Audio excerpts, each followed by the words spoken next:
Bismillahirrahmanirrahim. Alhamdulillahirabbil alamin. Wa bihi nasta'in ala umuri dunya waddin. Wa la hawla wa la quwwata illa billahil aliyyil azim. Wa la hawla wa la quwwata illa billahil aliyyil azim. Wa la hawla wa la quwwata illa billahil aliyyil azim. Hasbunallahu wa ni'mal wakeel, 'ala Allahi tawakkalna. Hasbunallahu wa ni'mal wakeel, 'ala Allahi tawakkalna.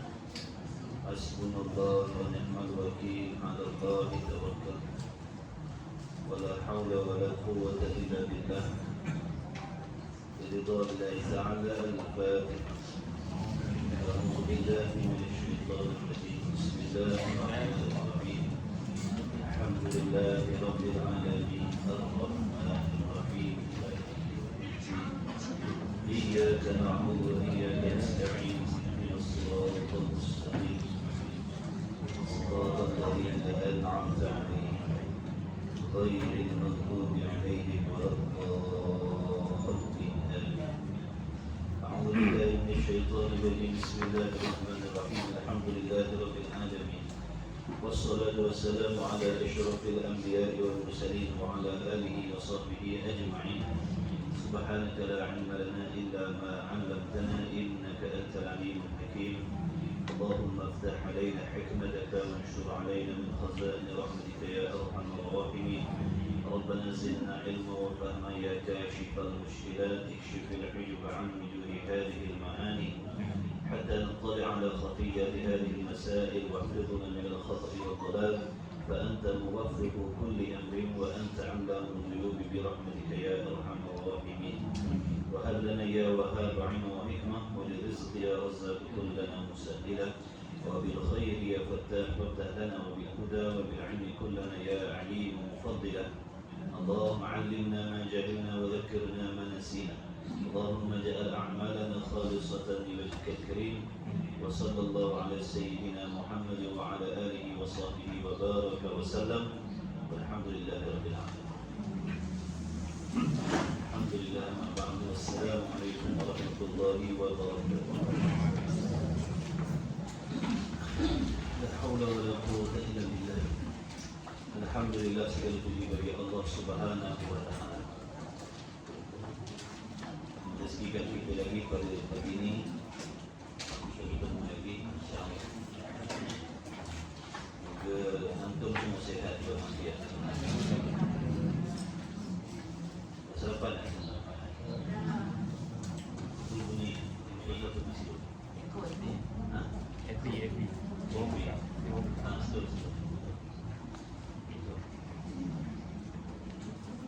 Baik, insyaAllah untuk tidak melengahkan waktu, sambungan kita muka surat Allah.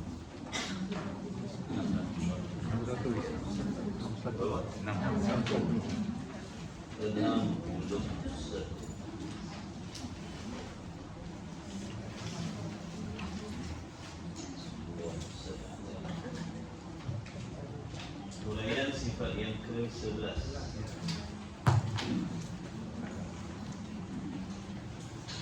Bismillahirrahmanirrahim. Qala Syekhul Musannif rahimahullahu ta'ala wa nafa'ana wa iyyakum bi ulumihi fid dharain amin ya rabbal alamin. Telah berkatalah musannif, mudah-mudahan merahmati akan dia oleh Allah Subhanahu wa ta'ala, dan mudah-mudahan kita semua dapat mengambil manfaat dengan ilmu yang berkah di dalam kita ini dunia dan akhirat. Baik, kita jaga niat kita sama-sama untuk perbaiki dan perbetulkan kita, kumpulkan perhatian, jaga adab-adab kita di dalam majlis ilmu insya-Allah. Jangan berborak, jangan bersembang, jangan main WhatsApp,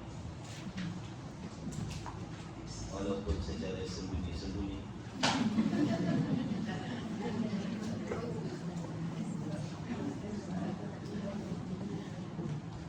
Baik, qala Syekhul Musannif, huraian sifat yang ke-11. Huraian sifat yang ke-11 daripada 20. Jadi 20 sifat ni ijma' ulama di atas qaul yang masyhur, di atas perkataan ulama yang masyhur.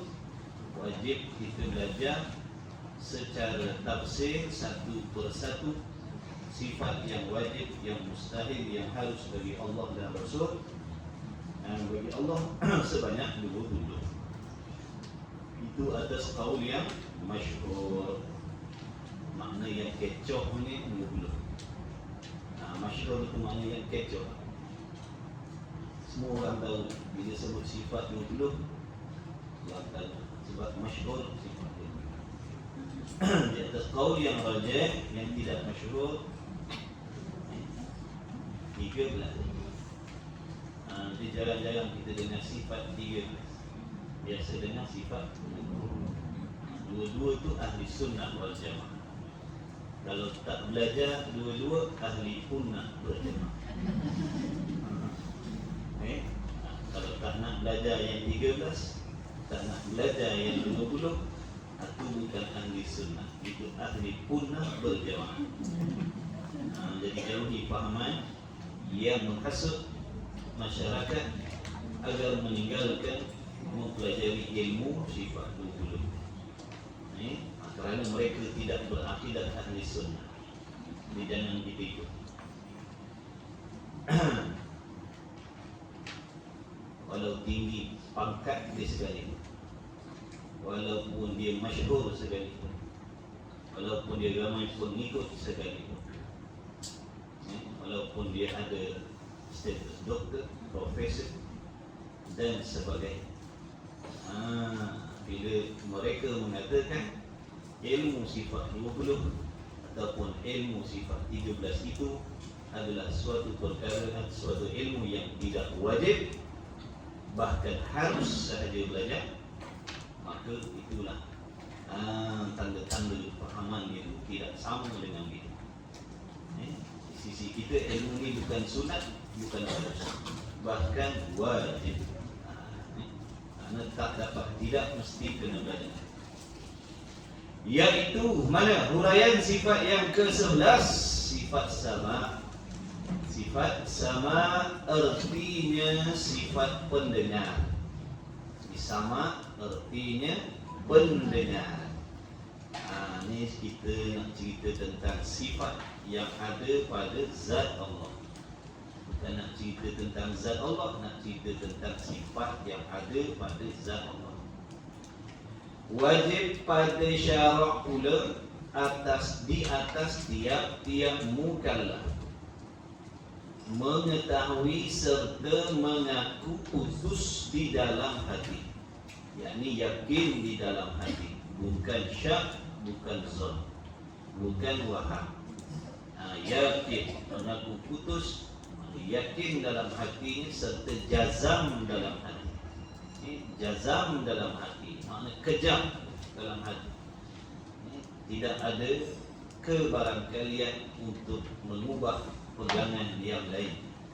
Itu jazam yang putus di dalam hati dengan tentu sungguh. Ada pada Allah, yakni ada pada zat Allah Ta'ala satu sifat yang namanya sama. Ertinya, erti Melayunya sifat pendengar. Sifat pendengar. Allah ada sifat pendengar. Kita pun ada sifat pendengar, tapi tidak sama sekali-kali.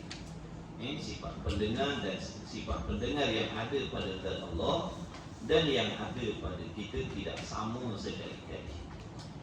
Oleh kerana demikian, wajiblah bagi kita mengetahui apakah yang dimaksudkan sifat pendengar yang ada pada Allah dan sifat pendengar yang ada pada kita makhluk, agar dapat kita membezakan, agar dapat kita membezakan sifat Allah dan sifat makhluk. Apa faedahnya apabila kita dapat membezakan di antara sifat Allah dan sifat makhluk, di antara faedahnya kita boleh terselamat daripada meletakkan sifat makhluk pada Allah dan ataupun meletakkan sifat Allah pada makhluk. Kerana perkara itu boleh merosakkan akidah. Bila sifat Allah kita letakkan pakaikan pada makhluk, ataupun sifat makhluk kita pakaikan pada Allah, maka merosakkan akidah. Merosakkan akidah ni maknanya rosak iman lah. Tidak beriman lah, kufur lah, syirik lah, kafir lah. Jadi rosak akidah ni bukan sekadar dosa besar, jadi kafir. Maka kita kena takut jadi kafir, kena takut jatuh kafir. Wajib di dalam hati kita ada perasaan takut jatuh syirik, takut jadi murtad, takut jatuh kafir. Mesti kena ada dalam hati kita perasaan yang macam tu. Barulah kita ada tindakan nak berusaha mengawal, menjaga ataupun menjauhkan diri kita daripada membuat sebab-sebab yang membolehkan kita jatuh menjadi kafir. Kalau tak ada perasaan risau bimbang tu, kita tak ada tindakan. Tak ada tindakan, tak ada Allahumma salli ala Muhammad, tak ada risau nak belajar, nak memperbaiki, nak memperbetulkan akidah kita. Ni tuan-tuan yang hadir ni, alhamdulillah.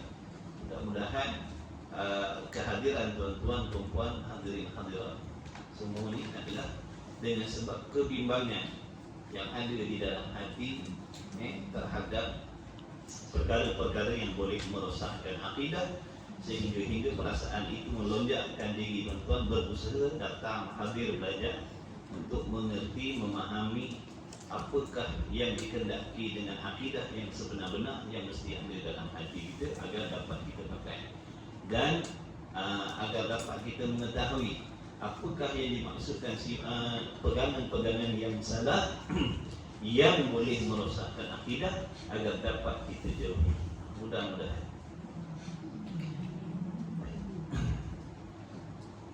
Jadi Allah Ta'ala memiliki sifat pendengar. Kita juga memiliki sifat pendengar. Di antara perbezaan sifat pendengar Allah dengan pendengar kita ialah mana? Sifat pendengar kita baharu. Sifat pendengar Allah qadim.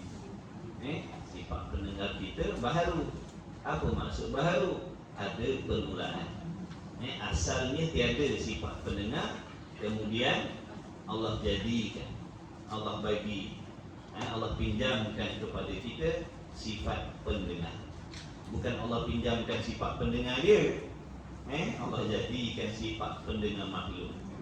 Jadi kita boleh mendengar. Tapi boleh mendengar pun tak semua benda kita boleh dengar. Tak semua benda yang ada kita boleh dengar. Banyak benda yang ada, banyak suara yang ada, kita tak boleh nak dengar. Itu sifat kita, sifat pendengar dia. Sifat pendengar kita hanya boleh mengesan, ataupun sifat pendengar kita hanya berta'alluq, hanya boleh mengesan, boleh mendengar kepada sesuatu yang ada, yang jenis suara ataupun bunyi. Itu sifat pendengar kita. Sifat pendengar kita boleh mengesan bunyi-bunyi suara ataupun selain. Boleh kesan. Bila boleh kesan itulah orang panggil nyata. Sifat pendengar kita boleh mengesan, boleh menyatakan bunyi-bunyi ataupun suara. Selain daripada itu, tak boleh nak dikesan dengan sifat pendengar kita. Betul tidak? Baik. Kemudian sekalipun kita boleh mendengar suara, tak semua suara kita boleh dengar. Sekarang ni orang sedang bercakap di London. Tuan-tuan dengar tak?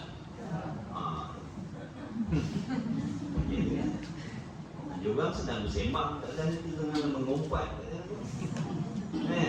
Kita tak boleh dengar. Sebab jauh. Ataupun orang tu bersembang duduk dalam bilik kedap udara, tak boleh dengar kita. Itu sifat pendengar kita. Ta'alluqnya tidak meratai. Ta'alluqnya urusan dia, peranan dia tidak meratai, tidak sempurna. Tak sempurna. Dan ada lagi benda yang ada yang kita tak boleh dengar selain daripada suara. Contohnya macam benda ni. Apa nama ni? Apa nama ni? Ni. Mikrofon itu dah datang ni. Ada tak benda ni? Kita boleh dengar tak? Boleh tak sifat pendengar kita mengesan benda ni? Mengesan kewujudan benda ni? Boleh tak? Boleh? Jawablah. Nak buat apa orang saya? Boleh kesan ke tidak sifat pendengar kita? Tak. Siapa boleh dengar benda ni? Cik angkat tangan. Siapa tak boleh dengar? Cik angkat tangan. Ada yang tak ada pendirian. Ya pun tidak, tidak pun tidak.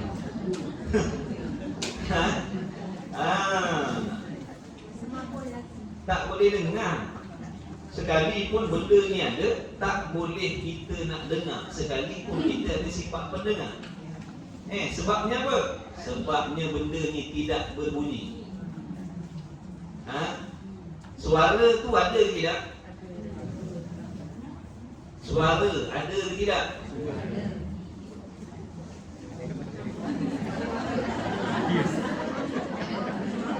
Suara ada ke tidak? Jangan banyak bunyi. Orang tanya kita tidak tahu. Suara ada ke tidak? Tak ada? Ada? Innalillahi. Yang mana satu? Suara tu ada, sebab tu boleh dengar. Suara tu ada, sebab tu kita boleh dengar. Kan dah bagi tahu itu. Tiap-tiap benda yang boleh dikesan dengan panca indera, penglihatan, pendengaran, perasa, penyentuh, benda tu ada. Jadi suara ni boleh tak dikesan dengan sifat pendengar, tuan-tuan? Boleh ke tidak? Boleh. Jadi menunjukkan ada lah suara tu, sebab boleh dikesan. Faham macam tu? Tiap-tiap sesuatu yang boleh dikesan dengan panca indera, penglihatan, pendengaran, penghidu, perasa dengan lidah, penyentuh, menunjukkan benda tu wujud, benda tu hari tu suruh tulis tak nak tulis. Kita dah tanya tadi jawab. Jadi suara ada tidak? Ada. Jadi sifat pendengar kita boleh mengesan suara. Baik. Benda ni ada ke tidak? Ada. Suara ada ke tidak? Ada. Tapi pendengaran kita tak boleh mengesan benda yang ada. Sekalipun benda ni ada, tak boleh dikesan oleh sifat pendengar kita. Betul ke tidak? Okey, itu cerita sifat pendengar kita. Sebab nanti sekarang nak cerita tentang sifat pendengar Allah, baru boleh beza. Kalau tak kenal diri kita, jangan nak kenal Allah. Jangan nak beza kan? Jadi kita sekarang dah tahu, dah faham tu di antara sifat pendengar kita begitulah. Baharu, kemudian boleh mendengar, sekalipun boleh mendengar, tidak merakai ta'alluq. Banyak lagi benda yang ada yang tak boleh didengar. Ataupun sekalipun suara, sekalipun bunyi, banyak lagi bunyi-bunyi yang sedang berbunyi sekarang ni kita tak boleh nak kesan, nak dengar. Kemudian apa lagi? Nak dengar tu pula tadi kena satu persatu, kena bergilir-gilir baru nyata apa benda nak cakap. Kalau pakat ngongeng serentak tak bukti apa-apa pun. Betul? Itu sifat pendengar kita. Lemah tak? Lemah. Rezek ada? Ada motor rezek? Tak ada? Lemah. Budak-budak ni kakak. Lemah tak ada motor rezek. Ini mengaji baru lemah, kalau tak belajar lemah. Tak belajar lemah. Itu sifat kita lemah. Baik, ini sifat pendengar Allah pula. Tengok huraian dia macam mana. Kalau kita boleh membezakan, kalau kita kata boleh terselamat daripada pahaman-pahaman yang merasakan, yang menganggap, yang mengiktikadkan Allah mendengar macam kita. Dia jaga itu. Allah mendengar tak? Ya, Allah mendengar. Allah tak mendengar macam kita. Salahlah kalau Allah mendengar macam kita. Lemahlah kalau sifat pendengar Allah tu macam kita. Lemahlah Allah tak sempurna kan. Tengok sifat pendengar kita. Banyak kelemahan. Itulah diri kita dhaif. Segala sifat-sifat yang ada pada kita pun dhaif juga, lemah, tak sempurna. Tak sama dengan sifat pendengar yang ada pada zat Allah. Baik. Kemudian katanya musannif, dengan dialah apa maksud dialah? Yakni dengan dialah, yakni dengan sifat pendengar. Dialah itu maksud sifat pendengar. Tulis amalan. Dengan dialah, yakni sifat pendengar. Allah Ta'ala mendengarkan, yakni menyatakan. Dengan dialah, yakni dengan sifat pendengar, Allah Ta'ala mendengarkan, yakni menyatakan. Tulis kat bawah mendengar tu, yakni menyatakan. Nanti lain kali kalau baca sendiri kat rumah, kita boleh faham tak? Dengan dialah, dia dah sifat pendengar. Allah Ta'ala mendengarkan, yakni mendengarkan dengan makna menyatakan. Macam tu lah. Itu nama dobek, tulis, kita catat. Kita mudah nak baca balik, nak ulang kaji kat rumah. Dengan dialah, dengan sifat pendengar, Allah Ta'ala mendengarkan, yakni menyatakan segala perkara yang ada. Nampak? Segala perkara yang ada.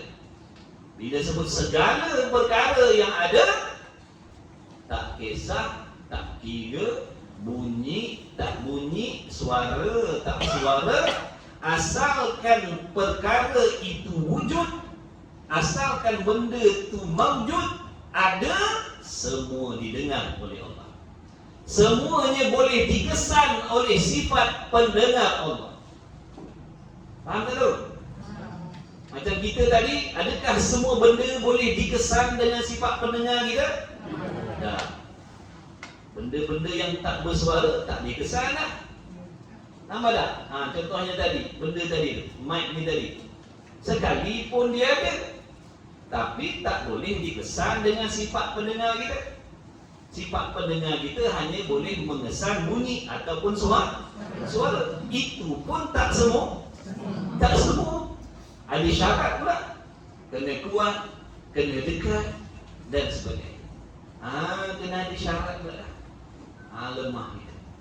Ada pun sifat pendengar Allah, asalkan sesuatu itu wujud, asalkan sesuatu itu ada, tak kisahlah berbunyi, tak berbunyi, asalkan benda itu wujud, semuanya nyata pada sifat pendengar Allah.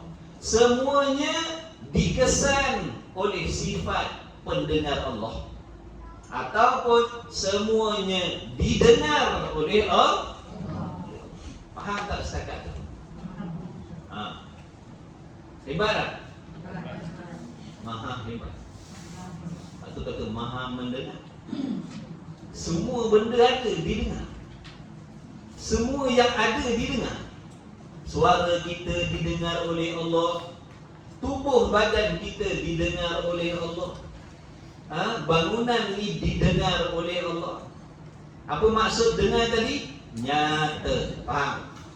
Tulis. Maksud Allah Ta'ala mendengar ialah nyata perkara itu pada sifat pendengar Allah. Tulis, jangan malas.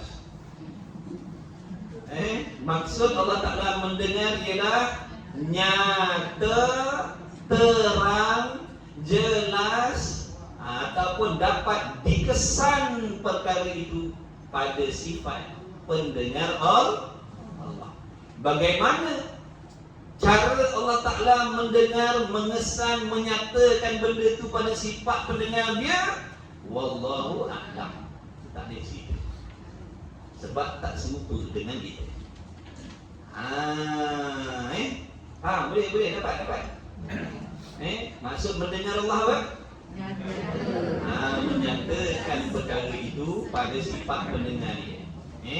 Bukan seperti yang kita faham mendengar, yang segera faham, yang cepat tangkapnya bila sebut mendengar, tadah telinga. Bukan. Senggeng dengan telinga, bukan.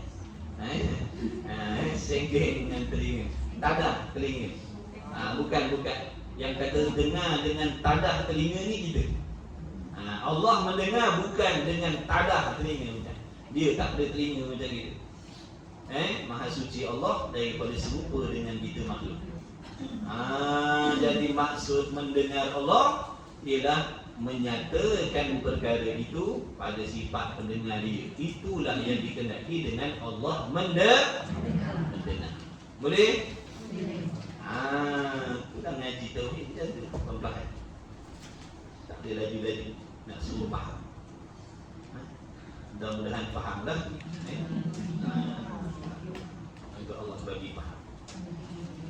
Baik, dengan dialah, yakni dengan sifat pendengar, Allah Ta'ala mendengarkan segala perkara yang ada. Segala perkara yang ada, semuanya didengar oleh Allah. Kemudian Allah Ta'ala itu mendengar pula bukan seperti mana kita mendengar tadi, nak kena syarat dulukan dia. Kalau sekali serentak, tak butir apa-apa, tak nyata pun benda. Ada berapa orang? 60 orang, 70 orang cakap serentak, perkataan lain-lain. Tak faham apa benda. Nanti Seseorang barulah boleh. Kalau sekali serentak tu tak minat. Kalau begitulah sifat pendengar Allah, untung kita. Kita mengumpas, kita cakap benda yang tak sepatutnya, Allah tak nyata. Nak hukum tak boleh. Sebab tak terang. Orang ni cakap ni ngomel-ngomel tak nyata. Dah. Tiap-tiap semua ni, apa yang ada ni nyata satu persatu pada sifat pendengar Allah. Bukan kata Allah dengar tu dengan cara bergilir kan. Dengar ni dulu, lepas tu baru dengar yang ni, lepas tu baru dengar yang tu, dengar sebelah sini dulu, lepas tu baru dengar. Tak, bukan begitu. Kalau begitu lemah Allah, tak sempurna. Meliputi segala apa yang ada tadi didengar oleh Allah. Hebat tak? Hebat, maha hebat Allah. Bila dah tahu, dah kenal, dah faham, itu yang dimaksudkan dengan sifat pendengar Allah, barulah timbul dalam hati, subhanallah, hebatnya. Sampai macam tu sekali.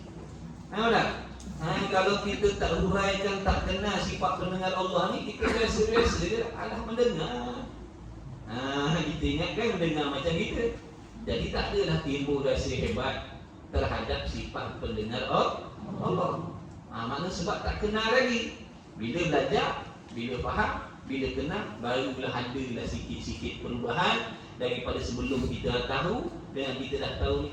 Subhanallah, macam tu sekali sifat pendengar Allah, baru aku tahu. Itulah untung jadi. Itulah untung mendengar. Itulah untung belajar. Sebelum tuan-tuan dengar tadi, sebelum belajar ni, tahu tak macam tu? Tahu tapi tak berapa jelas. Tahu tapi tak berapa jelas. Lemah. Memang kita lemah. Bila belajar baru tahu, subhanallah, maha hebat Allah, sifat pendengar. Itu sifat pendengar, sifat yang lain-lain. Maka seperti mana kata Imam Ghazali rahimahullah ta'ala, ketakwaan seseorang itu kepada Allah kembali kepada setinggi mana, sedalam mana, sejauh mana pengenalan dia terhadap Allah. Makin dalam pengenalannya, makin banyak pengenalannya, makin tinggi, makin dalam pengenalannya, makin tinggilah ketakwaan dia. Makin kuatlah rasa malu dia, makin hebatlah rasa, makin tinggilah rasa hebatnya terhadap Allah apabila seseorang itu makin mengenal Allah. Jadi takwa, merasakan kehebatan Allah, ada sifat malu dengan Allah, itu semuanya kembali kepada pengenalan terhadap Allah. Daripada kenal itulah akan terbitnya takut, daripada kenal itulah terbitnya rasa malu, daripada kenal itulah terbit rasa hebat di dalam hati terhadap sesuatu. Kalau macam di sini terhadap Allah, sama macam orang lah. Kalau setakat dengar nama, ada tak rasa hebat dalam diri kita terhadap dia, ataupun malu ke segan dengan dia? Ada? Tak. Terselisih dengan dia satu masa, selisih kat pasar, langgar baru kita. Kita tengok dia atas bawah. Lepas tu malam tu, contohnya kebetulan ada majlis dah kat rumah saudara kita pun pergi. Tengok orang yang kita langgar baru tadi ada. Kali tuan rumah kata, tuan-tuan, perempuan, alhamdulillah kita bersyukur malam ni majlis kita ni dihadiri oleh orang yang soleh, ulama, banyak ilmu, banyak ibadat. Kita dah lama ni yang pelanggar baru tadi, ni yang kita tengok atas bawah tadi. Sama tak perasaan kita dengan malam tu dengan langgar baru tadi? Tak sama dah. Sebab apa? Dah kenal. Itu contoh. Kalau sekadar dengar nama, tak ada perubahan.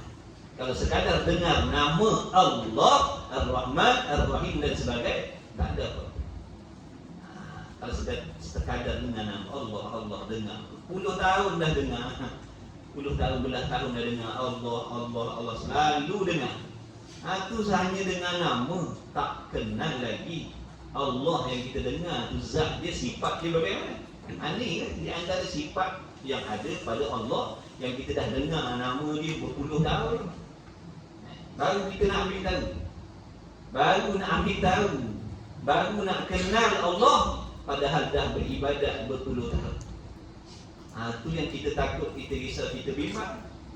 Imam Ghazali ada kata, orang yang beribadat dalam keadaan tak mengenal Allah, barangkali ibadatnya tak diterima oleh Allah.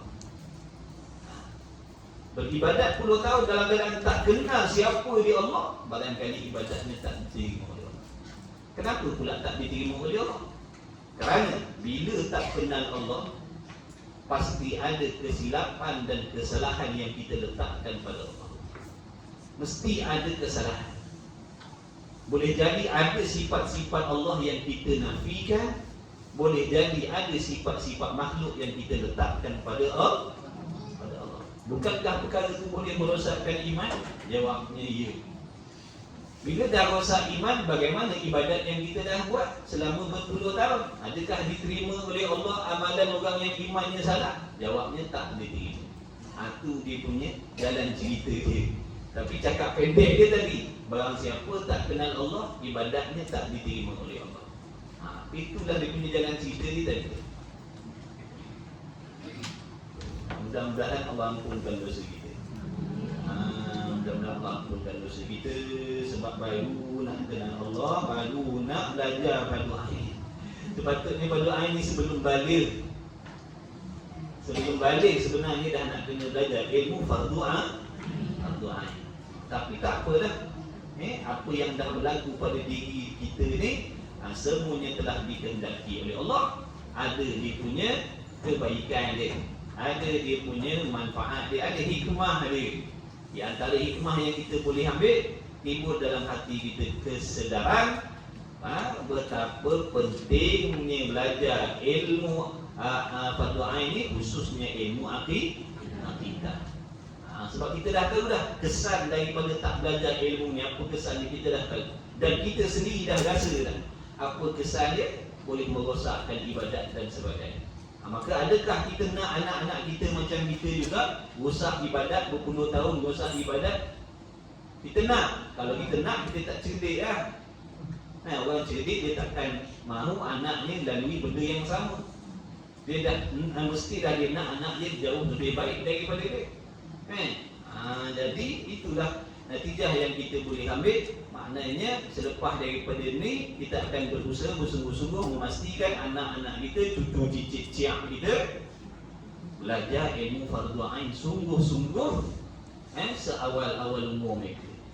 Jangan jadi macam kita dah heboh dengan ilmu-ilmu dunia, ilmu fardu kifayah macam-macam, dah nak balik bertemu Allah baru nak ambil tahu benda yang wajib. Jadi kita jangan jadikan generasi kita macam kita. Cukuplah kita yang dah rasa. Mudah-mudahan jadi pengajaran yang mana menjadi titik permulaan. Selepas daripada ini, generasi kita seterusnya akan mengambil berat dengan ilmu fardu ain. InsyaAllah. Itu pengajaran yang Allah nak bagi kepada kita.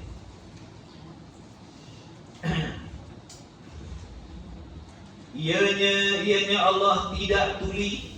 Tuli ni lawan bagi sifat pendengar. Tuli ni lawan bagi sifat pendengar. Tuli lawan bagi sifat pendengar. Jadi tuli ni sifat yang mustahil bagi Allah.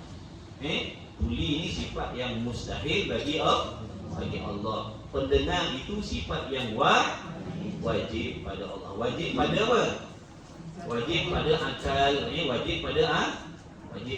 Kan kita belajar hukum akal, nak belajar sifat 20 ni kan guna hukum akal. Bukan wajib pada adat, wajib pada akal. Jadi akal kita menghukumkan wajib, yakni mesti Allah Ta'ala itu memiliki sifat pendengar. Adapun sifat tuli pada Allah hukumnya mustahil, iaitu sesuatu perkara yang tak boleh diterima pada akal kita sekali-kali. Akal kita tak boleh terima adanya sifat tuli pada zat Allah. Akal tak boleh terima. Mana dalilnya? Tahu dalil pun kena tahu juga dalil. Dalil ni pun wajib kena tahu. Dalil ijmali. Paling tidak kita faham sudah. Sekalipun tak boleh nak huraikan balik, tak boleh nak ceritakan kat orang. Mana dalilnya di atas pegangan kita. Kita percaya Allah Ta'ala itu Tuhan yang memiliki sifat pendengar. Kita yakin Allah Ta'ala itu Tuhan yang maha mendengar. Pasti ada dalilnya, pasti ada bukti. Kalau tak ada dalil, tak ada bukti, kita termasuk dalam golongan orang yang meniru-niru perkataan orang lain. Beriktikad adanya sifat pendengar pada Allah dalam keadaan tak ada bukti. Itu namanya meniru. Jadi dalam kitab ni ada siap dah dalil. Cuma kita nak kena dengar, nak kena mengaji belajar je lah.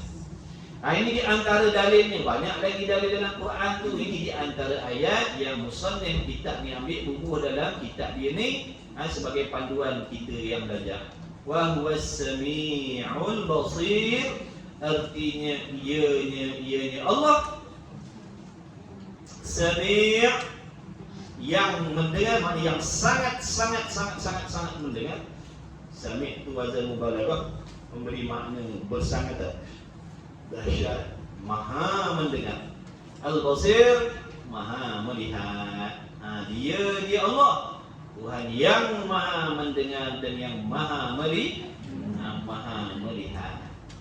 Jadi lazim daripada Allah Ta'ala itu mendengar, sudah pastilah ada pada zatnya sifat pendengar. Dalam ayat ni, dalam Quran ni dia tak sebut sama, dia sebut sami'.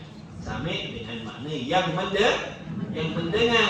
Dan mana datang sama pula? Mana datang sifat pendengar sama tu? Dalam Quran kata yang mendengar.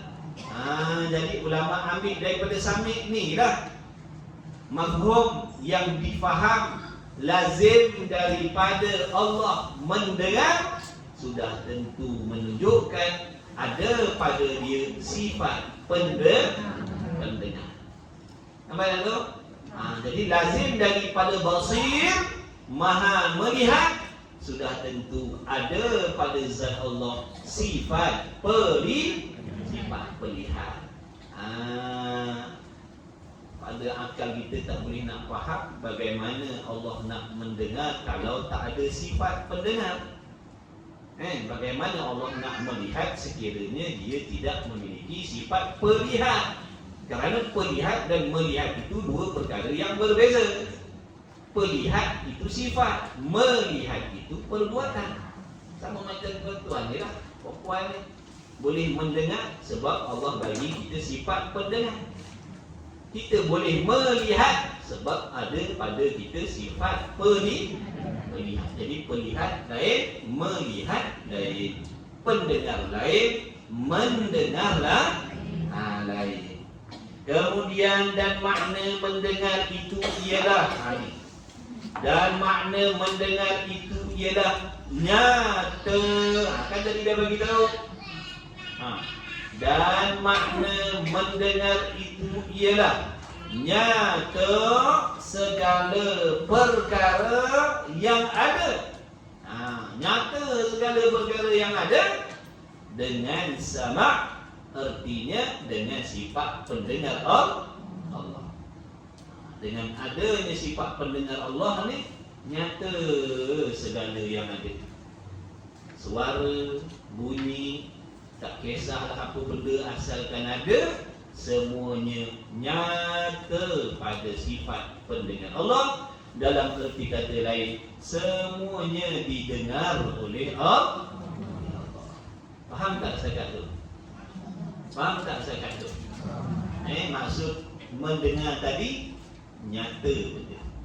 Maknanya benda tu dikesan oleh sifat pendengar Allah. Benda tu boleh dikesan oleh sifat pendengar Allah. Bukan boleh mengesan suara bunyi saja. Yang tak bersuara pun boleh dikesan oleh sifat pendengar Allah. Kita cuba olahkan perkataan-perkataan nak dekatkan kepada faham. Mendengar Allah makna mengesan, menyatakan benda tu nyata pada sifat pendengar Allah. Benda tu boleh dikesan oleh sifat pendengar Allah. Itu yang dimaksudkan dengan Allah mendengar. Bukan seperti yang kita faham mendengar dengan makna tadah telinga, guna gendang telinga. Bukan. Itu sifat pendengar kita makhluk. Dan sama ada suara, sama ada perkara itu. Sama ada perkara itu. Apa maksud perkara itu? Sama ada perkara itu, yakni perkara yang ada. Sama ada perkara itu, yakni perkara yang ada itu, suara dan lainnya. Tak kisah. Tadi dicakap apa? Tadi disebut apa? Allah mendengar segala perkara yang ada. Kemudian diuraikan lagi. Sama ada benda yang ada tadi itu suara ataupun bukan suara. Sama ada suara ataupun bukan suara. Asalkan ada, semuanya didengar oleh Allah. Boleh? Faham tak? Tak faham? Tak kisah. Asalkan ada. Bunyi ke? Tak bunyi ke? Semuanya didengar oleh Allah. Suara itu sendiri benda-benda kan? Macam sekarang ni saya cakap, ni suara saya pun ada.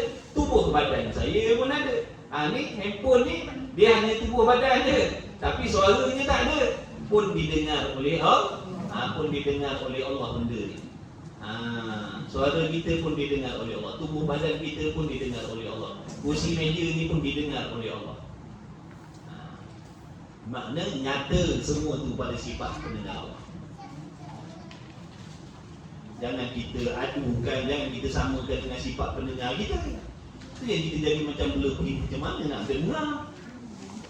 Bukan ada bunyi, jangan nak dengar. Itu sebab kita nak padankan dengan sifat pendengar kita. Kan kata tak sama tadi.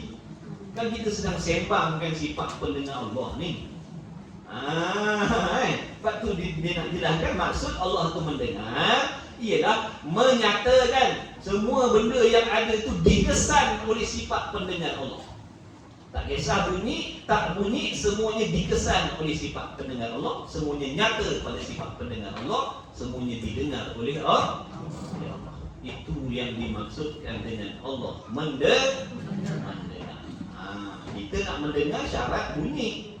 Bunyi je yang sifat pendengar yang Allah jadikan pada kita ni. Sifat pendengar yang Allah bagi pada saya dan tuan-tuan ni, fungsi dia hanya boleh mengesan bunyi sahaja. Benda yang tak berbunyi tak boleh dikesan oleh sifat pendengar kita makhluk. Tetapi sifat pendengar Allah, asalkan benda itu ada, semua dikesan, semuanya nyata pada sifat pendengar Allah. Faham tidak? Tak faham nanti dah lagi lama-lama. Mudah-mudahan kali insya-Allah nanti nantinya faham lah. Hari ni nak faham semua. Wah, sian orang berpondok dulu dah.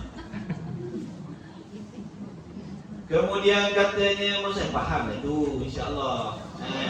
Cuma nanti udang lagi bertambah-tambah lah fahamnya. Macam tu. Sebab tu dia suruh mengaji tu selalu, istiqomah, ulang-ulang. Lebih-lebih lagi ni, ilmu tauhid ni lagi lah nak kena selalu ulang-ulang. Sebab dia payah sikit, tak adalah payah sangat, payah sikit. Sebab dia nak kena mikir tu. Dia nak kena mikir. Sebab kalau tak fikir kan payah, dia jadi lagi payah. Nak kena selalu pegang. InsyaAllah, tapi semua tu pahala tuan-tuan. Semua tu menggugurkan dosa-dosa kita.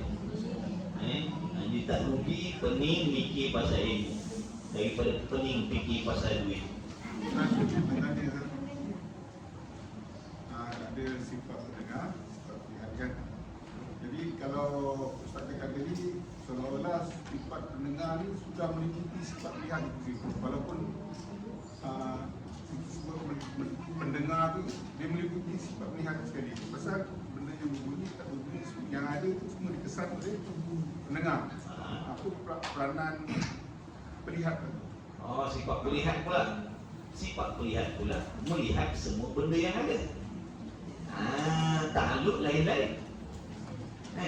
Ta'alluqnya lain-lain. Apa yang dita'alluq oleh pendengar berasingan dengan apa yang dita'alluq oleh pelihat. Bukan kongsi tak? Maknanya pendengar tugas pendengar, pelihat tugas pelihat. Cuma panggil pelihat dan pendengar. Sifat pelihat tugas dia melihat, sifat pendengar tugas dia mendengar. Jadi semua benda yang ada didengar dan dilihat oleh Allah. Bukan sekali tak. Tugas lain-lain. Bukan maksud ni meliputi berkongsi bersekali dah. Bukan bersekali. Maknanya sifat melihatlah, tapi bukan dengan mata. Dengan sifat pelihat Allah itulah nyata segala benda yang ada sifat pelihat Allah. Itu yang dimaksudkan dengan Allah melihat. Cuma kita nak beza tu sebab kita kata bila nak dengar guna telinga, bila nak lihat guna mata. Allah mendengar melihat bukan guna mata, guna telinga, guna sifat dia pula. Guna sifat dia. Jadi Allah melihat segala benda yang ada. Contoh suara kita, ada tak suara? Suara kita ni dilihat oleh Allah. Ni kalau cerita sifat pelihat, tak masuk lagi. Allah melihat kepada suara kita. Kerana suara kita ni mawjud, ada. Apa maksud Allah melihat kepada suara? Biasa kita dengar suara je. Ni lihat suara apa maksud? Nyata suara kita pada sifat pelihat suara kita ni nyata. Suara kita ni dikesan oleh sifat pelihat Allah. Itu yang dikendaki pula dengan Allah melihat akan segala benda yang ada. Tak kisah bihinya tu zahir ataupun tak zahir pada kita, asalkan benda tu wujud, semuanya dilihat oleh Allah. Dilihat oleh Allah pula. Itu cerita sifat pelihat. Ini cerita pendengar. Jadi ta'alluq sifat pendengar dan pelihat tu sama pada pihak mana? Sama pada pihak berta'alluq kepada perkara yang ada. Bukan makna sama dengan makna berkongsi tak? Lain-lain, ta'alluq lain-lain. Macam sifat-sifat maknawiyah kaunuhu tu ada 7. Bukan sama tu. Ma'ani sifat maknawiyah pada kaunuhu qadiran lain. Maknawiyah pada kaunuhu sami'an lain. Maknawiyah pada kaunuhu basiran lain. dipanggil sifat ma'nawiyah. Kaunuhu beza. Bukan berkongsi. Satu kaun tu berkongsi sama bahasa kalam kudrat lah. Beza lain-lain. Takluk masing-masing. Dan makna mendengar itu habis. Mana tadi? Dan dalil atas langkau. Sama ada perkara itu suara dan lainnya semuanya didengar oleh Allah Ta'ala. Semuanya nyata pada sifat sama Allah. Ianya Allah tidak tuli. Dan dalil, makna bukti atas ada sifat sama, yakni pada zat Allah. Bukti yang menunjukkan mesti ada sifat pendengar pada Allah, yang mana Allah Ta'ala itu tidak tuli. Dalilnya mana? Ialah kita fikir. Bila sebut dalilnya kita fikir, menunjukkan kepada dalil akli. Yang ke atas tadi tu ayat Quran tu dalil apa? Dalil nakli. Dalil nakli dan dalil akli. Makin banyak dalil yang kita tahu, yang kita faham, lagi bagus, lagi baik, lagi kuat, lagi teguh. Dalil ni tempat berpegang. Makin banyak tempat berpegang, lagi kuat lah dalil. Lepas tu kalau tak ada dalil ni dia tak kuat. Bila dihujani dengan hasutan, nanti kan dia goyang. Sebab dia tak ada tempat pegang. Jadi kalau ada dalil ni, insya-Allah dia takkan berubah akidah dia. Ke mana-mana. Sebab dia ada dalil tempat berpegang. Dalil yang yakin. Al-Quran. Dan dalil atas ada sifat sama, dia ini tidak begitu je lagi terfikir dan tilik kepada makhluk ini jikalau tidak ada sifat sama pada Allah Ta'ala. Mari kita fikir sekejap. Mari sebelum balik. Sekejap lagi nak balik. Dan mari fikir. Dalil akli ni kena fikirlah, dalil akli. Kalau tak kita tak faham tak. Jadi kita fikir macam mana? Fikir lagu ni lah, fikir macam ni. Jikalau tidak ada pada Allah Ta'ala itu sifat sama, yakni sifat pendengar. Apa jawapannya? Kalau Allah Ta'ala tidak ada sifat pendengar, maknanya Allah bersifat dengan apa?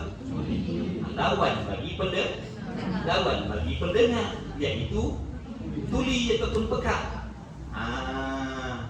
Situ dah hukumnya mustahil. Situ pun akal dah tak diterima dah. Ada pula tuli pada Tuhan. Bukankah tuli itu kekurangan? Mana boleh ada kekurangan pada yang namanya Tuhan? Maha suci Tuhan daripada kekurangan. Tapi tak apalah, panjang lagi dalil ni. Kalau nak ikut, nak berhenti, boleh dah sekadar situ. Kalau Allah Ta'ala tidak bersifat dengan pendengar, maknanya dia tuli. Tuli itu mustahil. Dah lah. Boleh dia nak sampai situ pun. Tapi musoneh ni nak heret lagi panjang. Bagi kita puas hati. Puas hati. Lepas tu kalau dah Allah tuli, apa pula? Dan jika ia Allah Ta'ala bersifat tuli, jawabnya apa? Nescaya adalah pada Allah Ta'ala itu satu penyakit ataupun kekurangan. Betul tak? Ni bukan suruh i'tikad. Ini timbang saja dengan akal sebagai dalil, bukan suruh i'tikad Allah tuli. Faham ni? Jangan tidur. Lain orang cakap lain dia faham. Dan nak tidur. Ni di antara alam nyata dan alam sebalik mata. Lain kan dia faham ni.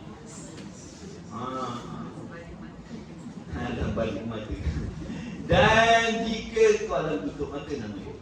Dan jika ia tuli, nescaya adalah pada Allah Ta'ala itu penyakit. Padanya pada Allah. Bila Allah tu dia ada penyakit lah, penyakit tuli, kekurangan. Yang jadi kekurangan ia Allah dengan dia, yakni dengan sebab dia, dengan sebab tuli tadi. Bila ada sifat tuli pada Allah, dengan sendiri Allah jadi kekurangan. Lepas tu panggil sifat kekurangan. Sifat kekurangan. Kerana mana-mana yang ada sifat tu, dia jadi kurang. Sama macam orang hidung mancung macam menyangkut baju, kulit merah-merah macam tomato, gitu. Jari bengkok pula, jari naik. Kurang. Kurang. Jadi kurang. kaya, duit banyak, pangkat hebat, lepas tu ada macam-macam lagi, apa dia punya status dia, tuan, Tan Sri, Datuk, Datin, Profesor, Doktor, macam-macam. Dalam perut ada tai pun. Ada tai dalam perut, kurang tak? Tak lebih. Sungguh, Mutasawuf suruh tengok macam tu, barulah ingat diri siapa. Sama je. Dalam perut orang miskin pun ada tai. Dalam perut kita orang senang, kaya, mewah, hebat, belajar pandai pun dalam perut ada tai juga. Ke dalam perut orang belajar tinggi ni ada emas. Sedap dah tu. Maria Carey. Tapi Maria Carey. Jangan Maria. Kan kita nyanyi kan.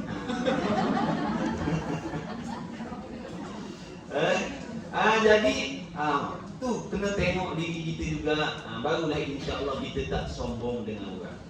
Tahu hakikat diri kita dengan orang lain sama.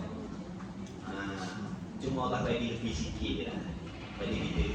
Kalau pinjam nak tengok, nak uji, sombong dah. Allah bagi sikit je daripada orang lain. Nak tengok sombong dah, lupa diri dah, lupa ke Tuhan dah. Banyak yang Allah uji macam tu, lupa. Bukan kata sombong dengan makhluk, dengan Tuhan boleh sombong. Bila dah belajar tinggi-tinggi, dia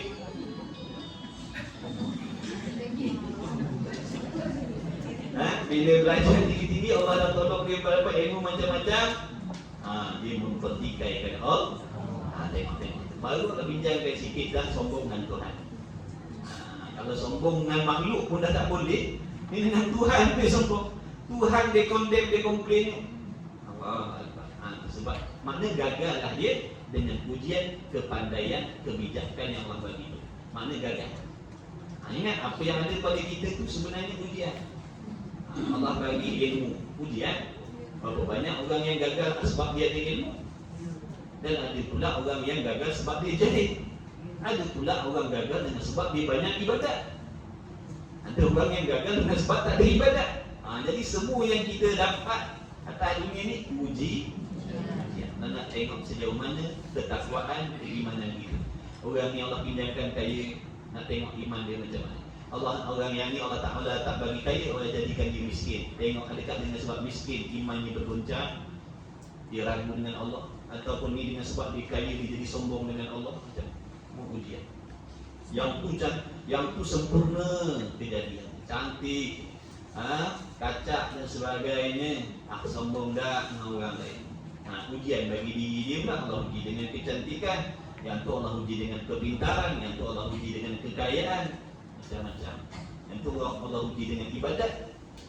Banyak ibadat jadi sombong, balik pula ahli maksiat, berasa dia mulia. Ni maksud dia tak. Moga Allah selamatkan kita. Ustaz, nak tanya. Ustaz, Dr. Zakir Naik ada mengatakan dalam hidup kita ni, kita dilahirkan di atas bumi kan. Kita ada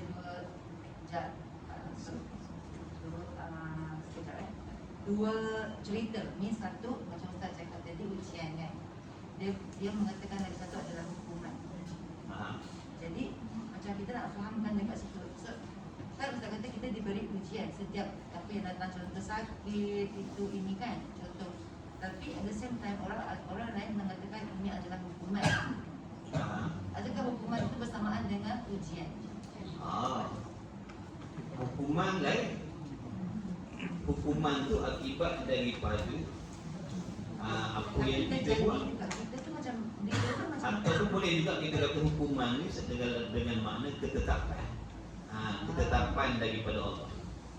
Hukuman dengan makna ketetapan ataupun keputusan yang Allah dah tetapkan atas diri kita.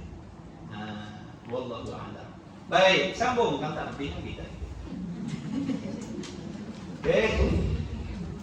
Jadi bila dah ada penyakit pada Allah Ta'ala tu yang menjadi kekurangan pada Allah, dan tiap-tiap yang ada penyakit itu tentu sekali berkehendak dan berhajat kepada Yang menghilangkan, maknanya yang menghilangkan penyakit. Betul? Ni sebab akal, sebab tu panggil dalil akli. Sebab tu panggil dalil akli, sebab akal fikir macam tu. Kalau dah tak bersifat dengan pelihat, dia apa tadi? Pendengar, maknanya pekak. Bila dah bersifat pekak, maknanya kurang. Bila dah ada kekurangan, sudah tentu ada kehendak kepada yang lain untuk menyembuhkan. Makna kehendak tu ada dah, berhajat kepada yang lain untuk menyempurnakan kekurangan. Paling tidak dah ada. Siapalah yang boleh siapa yang boleh sembuhkan telinga aku ni? Paling tidak dia ni takut jumpa doktor, tapi kehendak tu ada dah. Kita sakit gigi apa dah boleh sembuhkan. Doktor tak apalah, sihat dah, baik dah. Maknanya dia dah ada kehendak kepada yang lain. Ini Tuhan. Patutkah sebagai Tuhan ada kehendak pada yang lain? Menunjukkan dia kekurangan lah, macam tu tak sempurna. Jadi akal tak boleh terima macam tu pada Tuhan. Dan tiap-tiap yang ada penyakit itu tentu sekali berkehendak dan berhajat kepada yang lain yang boleh menghilangkan kekurangan dia, menyembuhkan kekurangan dia tu. Maka siapa lagi yang boleh menghilangkan penyakit itu? Siapa lagi yang boleh menghilangkan penyakit tuli pada Allah? Lalu dia pun jawab, tentulah tidak ada yang boleh menyembuhkan. Dan jika ia Allah Ta'ala, jadi itu domain ia. Dan jika ia, yakni Allah Ta'ala itu sendiri menghilangkan penyakit itu, maknanya penyakit tuli itu dengan sendiri, maknanya Allah sendiri yang menyembuhkan dirinya daripada pekak tadi itu kepada pendengar, maka jadilah penyakit itu lebih kuat dan lebih kuasa daripada Tuhan. Maknanya penyakit itu lebih hebatlah daripada Allah. Boleh mendatangkan, boleh menjadi asbab kepada Allah tu daripada sempurna jadi kurang. Menunjukkan penyakit itu lebih hebat, lebih kuasa daripada Allah. Pada Allah. Ada ke yang lebih kuasa daripada Allah? Tak ada. Dan iaitu mana? Iaitu ada sesuatu yang lebih kuasa daripada Allah. Hukumnya mustahil. Kerana membawa kepada makhluk lebih kuasa daripada Allah Ta'ala. Dan Allah Ta'ala itu pula bersifat lemah. Maka jika Allah Ta'ala itu bersifat lemah, nescaya tidak dapat sesuatu daripada makhluk ini. Betul tak? Kalau dah Allah bersifat lemah, lemah ni lawan bagi sifat apa? Lemah lawan bagi sifat kudrat lah. Sifat lemah lawannya sifat kuasa, kudrat. Apa peranan kudrat? Menjadikan. Kalau dah Allah tak ada bersifat dengan kudrat, bagaimana Allah nak menjadikan alam? Kalau dah Allah bersifat lemah, bagaimana nak menjadikan alam? Peranan sifat yang nak menjadikan, membuat ni sifat kudrat, sifat kuasa. Kalau dah tak ada kuasa, macam mana nak menjadikan alam? Nak mengadakan alam? Sebab itulah kata musannif, kalau dah Allah itu bersifat lemah, nescaya tidak adalah sesuatu daripada makhluk ini. Takkan adalah makhluk ni kalau Allah bersifat lemah. Dan iaitu tak ada makhluk, batil, salah. Kata makhluk tak ada, batil, salah. Kenapa pula tak ada makhluk tu salah? Kerana makhluk ini sudah ada dengan musyahadah. Kerana makhluk ini sudah ada dengan disaksikan oleh mata kita sendiri. Maka kejaplah di hati kita. Kejap dengan makna teguhlah di hati kita bahawa Allah Ta'ala itu bersifat dengan pendengar. Ianya Allah tidak bersifat dengan tuli. Ini dia punya natijah, dia jawapan daripada dalil akli tadi tu. Jikalau ini jawapan dia. Dapat jawapan dia lah. Maknanya akal tak boleh terima nak mengatakan Allah Ta'ala itu tidak bersifat dengan pendengar, dan akal tak boleh nak terima nak mengatakan Allah itu bersifat dengan pekak ataupun tuli. Mustahil, kerana boleh membawa kepada tidak adanya alam di dahi. Ini jalan cerita di dalil ni tuan. Ini dalil cerita. Paling tidak kita faham dah jalan cerita dalil tadi. Sebab tu secara ijmalinya, secara ringkasnya, kalau orang tanya apa dalil Allah Ta'ala mendengar ataupun apakah dalil Allah melihat, dalilnya ada alam ini. Dalilnya adanya alam ini. Cuba terangkan, huraikan. Ni yang panjang ini jalan cerita. Inilah jalan cerita yang mana alam itu adalah dalil tentang adanya sifat pendengar pada Allah. Kalau orang tanya, mana kau yakin, kau percaya Allah Ta'ala itu mendengar? Aku yakin Allah Ta'ala mendengar. Mana dalil ni? Adanya alam ni. Dia kata, aku pula kait mendengar dengan ada alam ni. Ni jalan cerita ni. Paling tidak kita faham. Kalau tak boleh hurai pada orang lain, tak ada masalah. Yang pentingnya kita faham jalan cerita dalil tadi untuk kita nak berpegang. Kalau boleh huraikan pada orang, itu bagus. Kalau tak boleh, mana padan untuk kita lah. Mana aku yakin Allah Ta'ala itu maha mendengar. Dalilnya ayat Quran tadi, bahawa sami itu basuk, itu satu dalil. Lepas tu dalil akal pula, jika Allah Ta'ala tidak mendengar, makna dia pekak. Bila dia pekak, dia lemah, dia kuat. Bila dia kurang, dia berhajat kepada yang lain. Itu dalil, itu jalan cerita dalil akli tadi. Itulah dia pengakuan yang sebenar. Mana pengakuan yang sebenar? Allah Ta'ala tu sifat pendengar dan tidak tu. Itulah pengakuan, pegangan yang sebenar, yang muafakat, yang sama, muafakat yang sama, yang selari dengan yang selari dia dengan pengakuan Allah Ta'ala, yakni di dalam Al-Quran, seperti firman yang Allah Ta'ala, innallaha sami'un basir, bahawa sesungguhnya Allah Ta'ala itu yang mendengar lagi, yang melihat.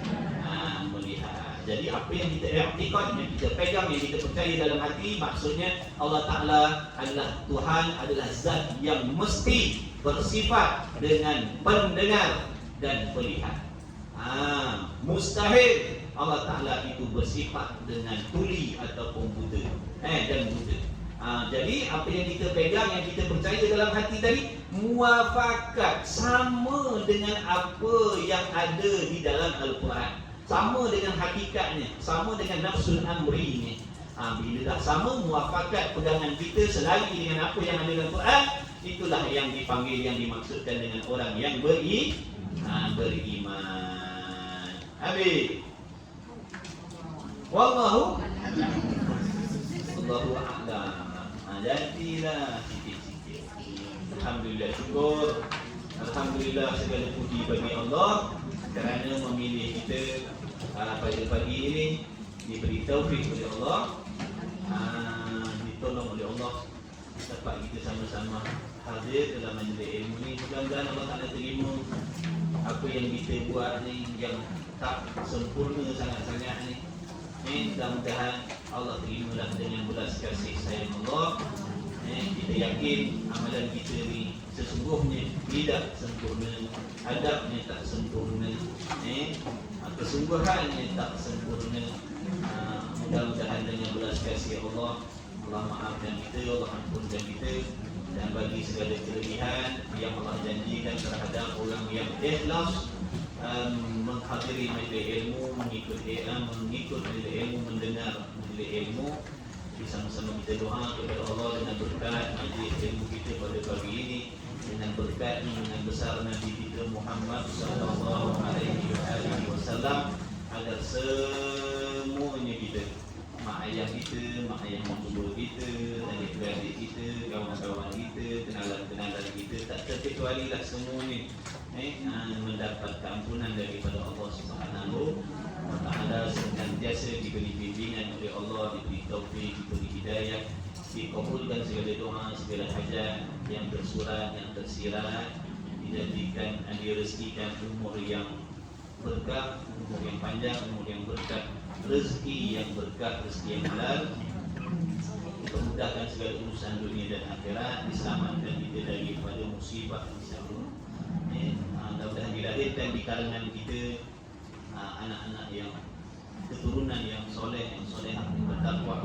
Mudah-mudahan ada dalam jalur kita punya Allahumma salli ala Muhammad, keturunan yang ada, yang Allah ganti jadi kekasih-kekasih Allah, wali-wali Allah. Sekalipun kita ni tak sempurna, kita ni pendosa, kita ni ahli maksiat, tapi mudah-mudahan dengan ada perasaan kasih kita dengan ilmu, kasih dengan alim ulama, mudah-mudahan dengan keberkatan itu Allah lahirkan di kalangan kita anak-anak yang soleh-soleh. Sebab tu pesan alim, pesan Tok Guru, sejahat mana pun kita, semaksiat mana pun kita, sejauh mana pun kita dengan agama, jangan benci dengan agama, jangan benci dengan alim ulama. InsyaAllah orang yang dalam hatinya ada kasih dengan alim ulama, orang soleh, InsyaAllah Allah akan nanti Allah akan lahirkan di kalangan keturunan dia orang soleh. Wallahu a'lam wa ilmuhu atam. Wabillahi taufiq wal hidayah. Assalamualaikum warahmatullahi wabarakatuh. Bismillahirrahmanirrahim. Alhamdulillahirabbil alamin wassalatu wassalamu ala rasulillah. Allahumma rabbana fa'na bima 'allamtana rabbana 'allimna alladhi yanfa'una wa tawfiq wa hidayah. Wa qurbat lana fi dinina min ahli al-kufri wa thawadakar wa sallallahu alaihi sayyidina Muhammad wa ala alihi wa sahbihi wa baraka wa sallam. Alhamdulillahi rabbil alamin. Rabbil alamin. Allah